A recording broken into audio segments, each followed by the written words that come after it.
Welcome to the Mayo Clinic Ophthalmology Podcast, brought to you by Mayo Clinic. I'm your host, Dr. Andrea Tooley. And I'm Dr. Eric Bothan.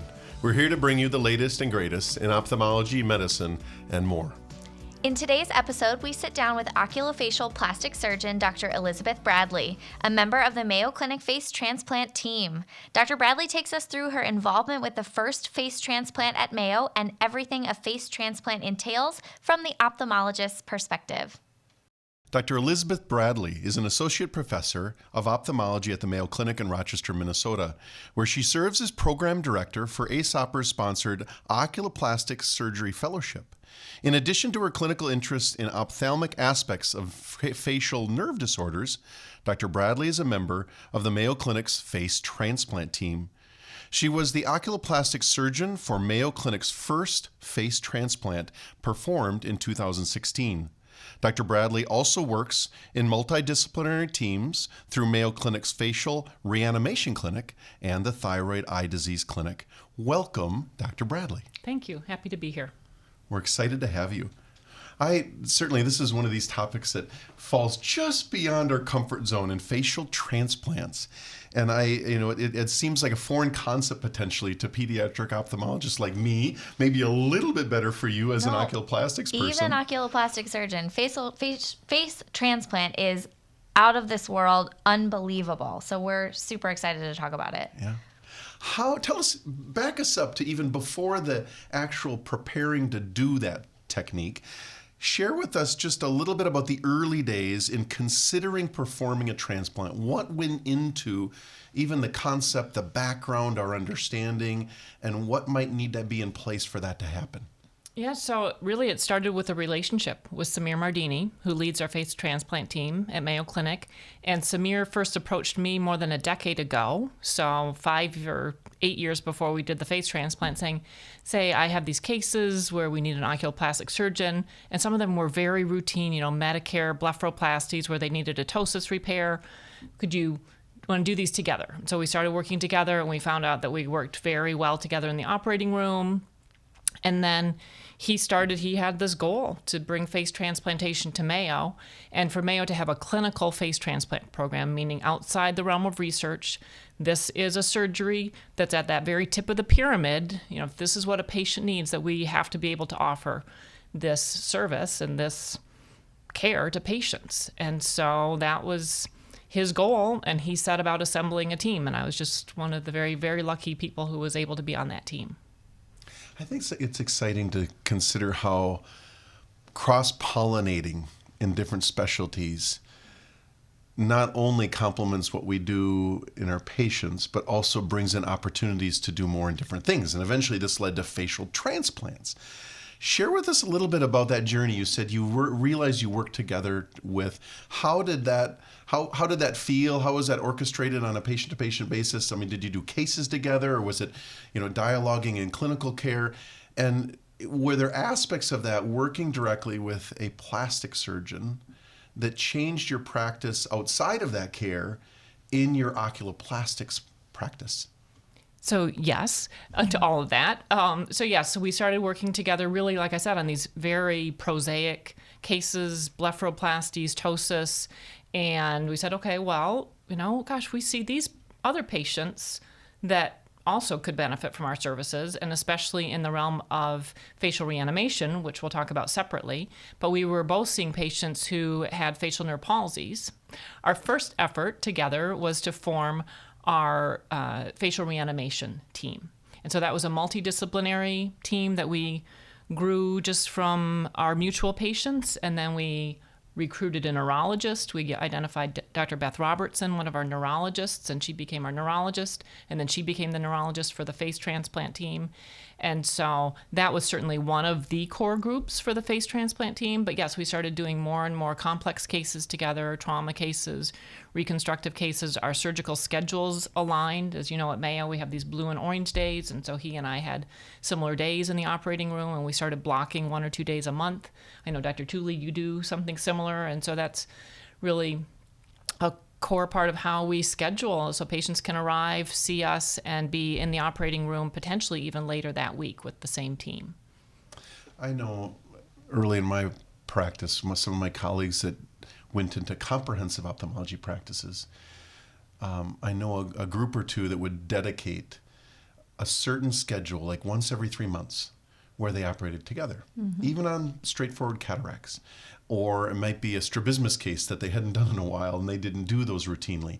But this journey of just being intentional to work together and collaborate, and how that can complement practices, whether it's unique comprehensive oculoplastic services like you guys provide, or even in a private practice setting with your partners, to just be more intentional with talking through cases and doing them together.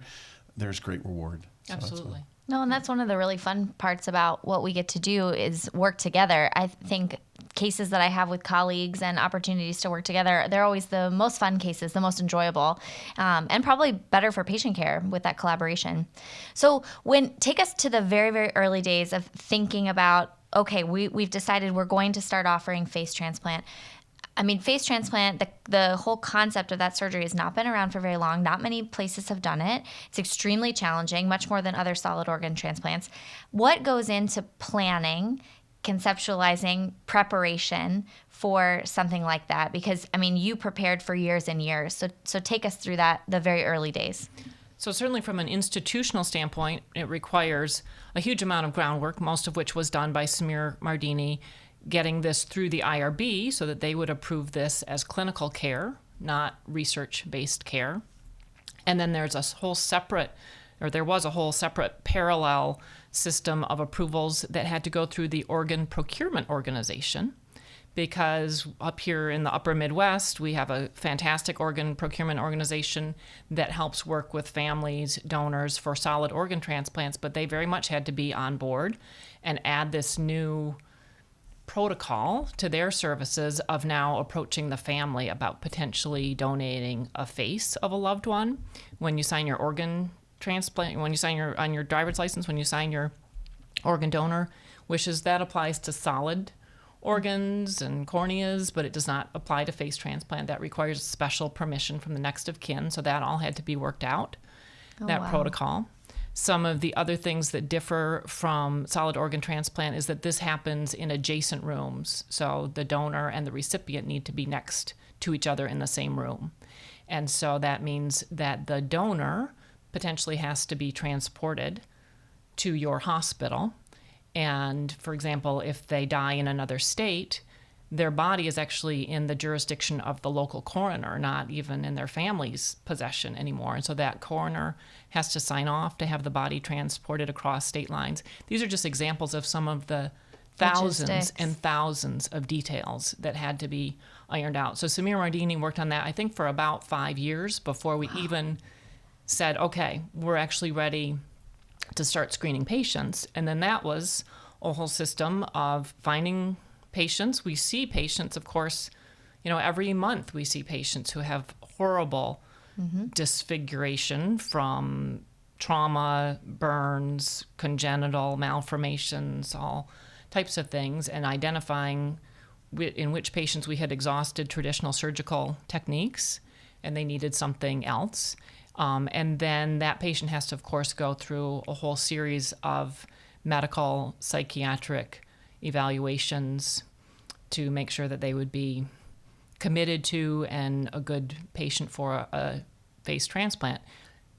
Again, this is really the ultimate quality of life surgery. We're not adding years here.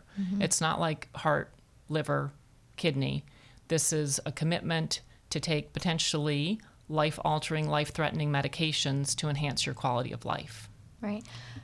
Well, another thing I was thinking that I learned just by hearing you talk about face transplant is the skin is so highly immunogenic, or the immunogenicity of the skin is so high. And so the immunosuppressants that you have to take for a face transplant are in a complete new league compared to what you'd have to take for a kidney, for example. So it's a big deal in terms of the immunosuppression. Absolutely. Yep. Lifelong immunosuppression. Yep. And hardcore. Yes. And all these patients, every face transplant patient has gotten some rejection. And so that needs to be, closely monitored and treated. Wow. Tell us, and you talked about how important that selection is, both for the donor and the recipient. Can you share more about as you prepared for this step, what became the most important criteria that would make an ideal donor and or recipient?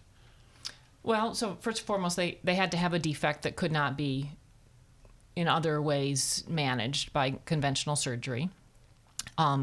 And our particular patient, and I'll mention his name, which is in the public record, so this is not HIPAA protected information. So Andy Samness was a patient with whom we had a relationship. He had initially presented to Mayo Clinic when he had his first trauma, which was in, I think, 2006, a full 10 years before he had the face transplant. And it's one of these things that gives you chills. Samir Mardini was on call that night. Samir took care of Andy over the Christmas holidays when Andy first presented as the victim of a self-inflicted gunshot wound. And so he was a young man at that point, and then Samir had performed a multitude of reconstructive surgeries trying to reconstruct his jaw, and had reached the point where really there wasn't a lot more that could be done that would give Andy the type of life-transforming result that he wanted. And so we evaluated Andy. We evaluated other patients as well, but we evaluated Andy, and he had come a long way emotionally, physically, and in every other way from when he had first had his trauma, and his life wasn't what he wanted it to be, and he was really fully committed. He had a supportive family, supportive network, and was really, by all evaluations, felt to be a great candidate for this. When you're thinking about the surgical planning, so you've identified a potential patient, we're talking about not just transplanting the skin, but vasculature, nerves, bone, cartilage. How do you plan what gets transplanted, and how do you even do it? Right. So this is individualized surgery at its highest, most challenging aspect, because in Andy's case, we were transplanting really the lower 2/3 of the face, every layer. So bone, muscle, skin, nerve, artery, vein. And so that requires meticulous planning. And that's where we headed to the anatomy lab. And over the course of 3 years, had about 40 anatomy lab sessions. And so with that, you have a donor head and you have a recipient head. And then the recipient cadaver head, you recreate the defect that, in this case, Andy, our patient, had. And then in the donor head, you create what you think you need to do to bring the two together. And the resources were incredible in our anatomy lab. Both donor heads would get scanned, and so we would have a CT imaging of both heads.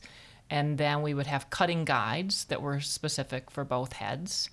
And so that would tell us on the donor cut here, on the recipient cut here, and that was for the bone. For the soft tissue, that's how we figured out how to do it. Well, what if we make them come together here? What if we make an incision here versus there?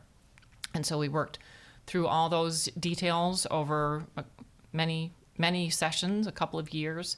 And then we finally got to the point where we were very pleased, just making minor modifications, because then we would have the reconstructed head, and then that would actually go through CT imaging again, and we would see where our cutting guides were off by a millimeter or two. Medical modeling, the company that we use, they would fly their representatives in from Colorado with the cutting guides to refine things. We had an anaplastologist who was there working on making a death mask, because a big part of face transplantation is donor restoration. You want to be able, for the family of the donor, to potentially be able to have a viewing in a casket. And so we had anaplastologists who came and would make molds of the donor face. Wow. And just an incredible lifelike mask. Wow. It's unbelievable. I mean, you are spending your weekends in the anatomy lab doing practice face transplants for years, 40. That is bananas. Yeah, about once a month, and the whole team wouldn't have to be there, but right. Different parts of the team, and we'd start at 8 and end around 3 or 4 in the afternoon. It was a great time to get to know the team. Yep. We'd all break for lunch. The photographers, our photographers and videographers were just an essential part of our team. They were there photographing, videotaping the entire surgery. I remember seeing images of that team, and it was, you speak about the time involved, but as you've already communicated, there are pieces or staff members that you wouldn't even dream that needed to be there, that were there.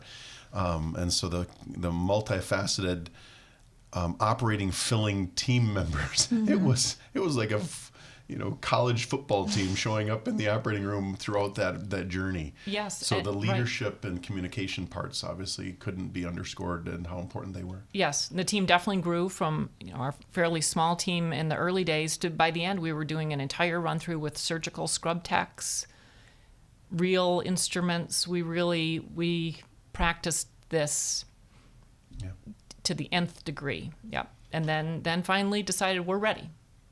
And so at that point, that's when we listed Andy's case. And then how long did it take before a donor was available? Not long. So there were some special circumstances. I think we listed Andy, I believe it was in January of 2016. And again, the transplant happened in June. And we were fully ready, but we were also prepared to wait. We thought that we would need to wait for about 4 years due to, A, the donor, that not everybody is going to consent to having their loved one be a face transplant donor. And then Andy had some special medical issues too. Again, this is in the public record. He was EBV negative, Epstein-Barr virus, and 85% of the population is EBV positive. And so that right there would have eliminated potentially 85% of our donors. And so we expected a long wait, and we were shocked then when we got a call in June that there was a potential donor. That just gives me chills. It's really amazing. Yeah. You hear stories of the personal impact of donor recipients getting that call that we have something for you now. And I can't imagine from Andy's aspect too, how long he waited and was at a different position in his life, that to have a new face coming would have been just, it obviously was transformative, but a very, a lot of heartbeats and fast paces coming together on that actual call. And once you knew a donor was coming, how quickly did it take? Take us through then.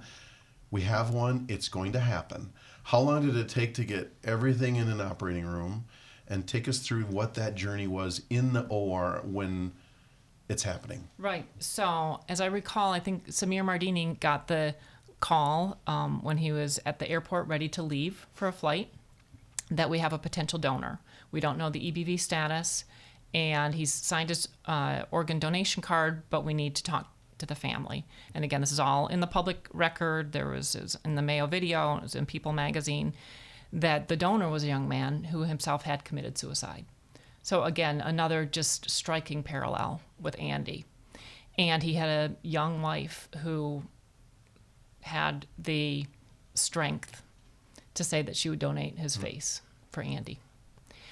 And so that process was going through. He came back EBV negative. The entire surgical team actually was here in town on a summer weekend because Mayo had said that they would fly the surgeons back, and yet we were all here. Wow. Samir left the gate, came back to Rochester, and then by Friday afternoon, we knew for certain that it was a go. Actually, Friday morning, we knew it was for certain, and then Friday afternoon, we all convened.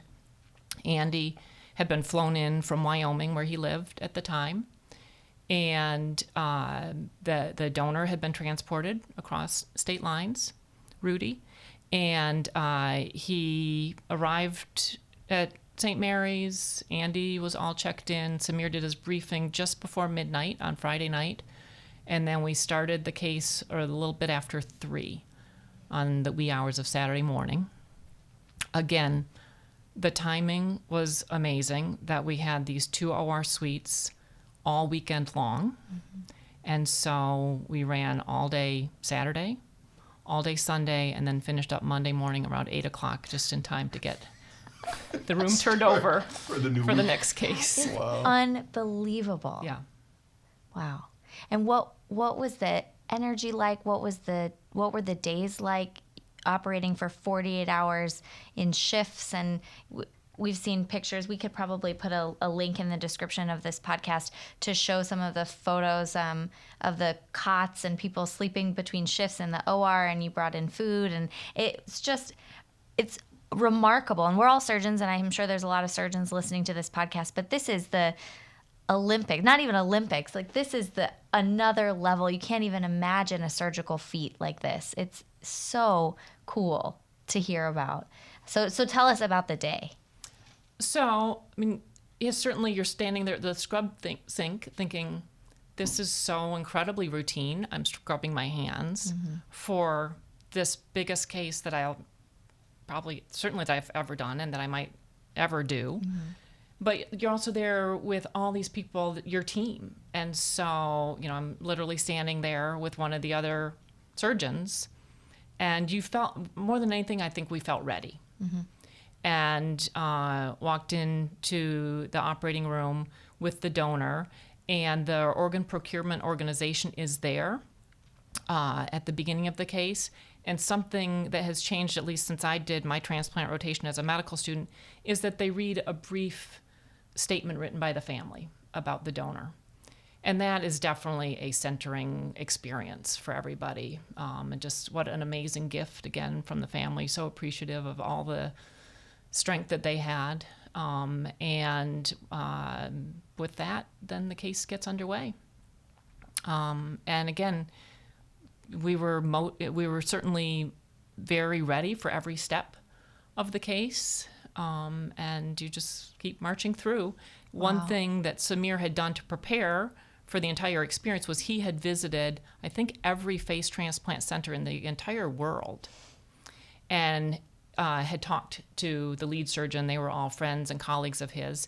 And one piece of advice that he was given was, you have to manage your team so that they don't all crash at the same time. Everybody has huge adrenaline, but you can't all crash at hour 24 or 30. So you have to have forced breaks. And so Samir managed that. He would just say, it's time for you to go home. And so we would. We did have a MASH type unit, although Rochester being a small town, we were all pretty much able to go home, sleep in our own beds. You go and you get a few hours of sleep and then come back. So Samir got certainly the least sleep. I'm not sure that he slept for the full 50 hours. But we all had breaks. And so you'd come back and be re-engaged and ready to go back at it. Wow, so powerful. And the story continued. I know Andy's story has become, as you were part of the public record, but one that we've celebrated. Share with us kind of post-operatively then, as things, the result became apparent that this was a success. Share with us some of the lessons and things you've thought about, both from the human story, but also from an ophthalmic plastic perspective as a specialist caring for his eyes. Yes. So, first of all, I would say that we think of it, as a face transplant, but it's a systemic procedure. When you see the fortitude that's necessary physically and emotionally, but especially physically, I was struck early on. There's intubation for days, there's nutrition status, there's so many issues going on. And so, these patients have to be healthy going into the surgery. Unfortunately, Andy was a young, healthy man. So that was the first thing that really struck me. And then we did prepare Andy. Of course, he didn't see his face right away. And we have an amazing psychiatrist, Sheila Jowsey, who had worked with Andy for years beforehand. And she was there, and she walked him through the process before he got to see his face. And I had the tremendous honor of being there when he saw his face, and it was amazing. And his family was there with him, and he said it was better than he could have ever dreamt. Now, at that point, his face was not animated. And so Mayo, we all knew that the transplant had happened, but we thought that Andy would be best served by waiting for things to be announced until he had some animation. Because other than that, the face is really just hanging there in an unanimated state. And so then by about month 6, Andy was having really excellent animation back. And so that's about when the announcement was made. Yep. So this transplant was in June. I think it was actually around month 7, February of 2017. I want to back up just a little bit. Tell us about some of the kind of ophthalmic considerations for face transplant, because Andy was lower face but still had some ophthalmic involvement. And then just for face transplant in general, what are the things considered from an eye perspective? Yes. So, as you say, so Andy is blind in one eye with a central scotoma, as are many face transplant recipients and face transplant candidates. So as we've reviewed the literature, at least half of patients who have undergone face transplantation are blind in one or both eyes. So I really looked at, my number one goal was to protect his other eye and make sure that nothing untoward happened to it during the surgery. Probably the most invasive part of Andy's procedure was the reconstruction of the orbital floor. So we were making our incisions up by the glabella and then at the lateral rim and taking off the entire floor with the lower face. And so that all had to be reconstructed. And so just making sure that the orbital contents were manipulated in such a way that there was no threat at all to the vision in his seeing eye. That, and then the other issues were nasolacrimal system. So there was an issue, we had to anastomose both lacrimal sacs, issue of chronic dacryocystitis, and the infection risk that posed, particularly with immunosuppression, and so we got that treated. Other issues that come up are the anastomosis of the infraorbital nerves, which happens within the orbit. So those were the major issues that we faced with our case. With other face transplant cases where it's soft tissue but involving the eyelids, then you really have to worry about the blink, especially in a monocular patient. So that's the challenge with that approach. Are you able to animate eyelids to blink? That seems super challenging. Right. We did not have to do that because Andy kept his own upper eyelids. That has not been done with 100% success. Yeah, that would be a major challenge. Fascinating. I mean, this is enjoyable to just think through this journey you've been. It's like someone coming back from a season away or a trip overseas, or it's just such a different experience to imagine for a comprehensive ophthalmologist, or most of us in regular practice. Now, as you've gone through that and you see facial patients needing reconstructive work in your oculoplastics practice, much less of a scale of even the facial transplant journey, how has it changed you as a provider, or being involved in this team? How has it changed how you approach complex patients or patients that need team care? I mean, it's a tiny subset of patients who you would ever think about for face transplantation. I mean, I'd say I have just 100% confidence that we can handle anything that we see, that we have internal medicine colleagues, immunologists, neurologists who learn new things and take on new challenges. And I mean, I think that Andy had, of all the face transplants I've seen, he's had the most amazing result.